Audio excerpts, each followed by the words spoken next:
પોરબંદરની વાત કરીએ, લાંબા સમય પછી અહીં પણ વરસાદ આવતા ખરીફ પાકોને નવું જીવનદાન મળ્યું।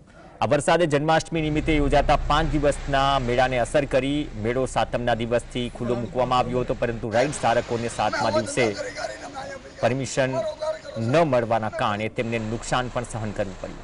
8મના દિવસથી શરૂ થયેલા વરસાદે તેમના ધંધાને વધુ અસર કરી।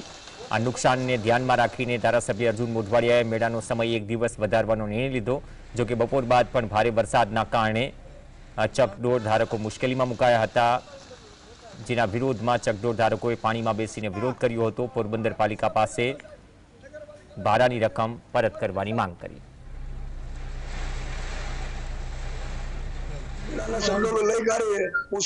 નગરપાલિકામાંથી ખરીદી કરેલી અને 7મ 8મનો જે અમે ધંધો બંધ છે 2 દિવસથી, અને બાકીના આજે પણ અમારી હાલત, આજે પણ વરસાદ ચાલુ થઈ ગયો છે, અમારો કોઈ બસવાનો કોઈ ચાન્સ નથી અમારી આગળ। અમારી પૈસા અમને આપી દઈએ અને જીએસટી સહી સાથે અમારો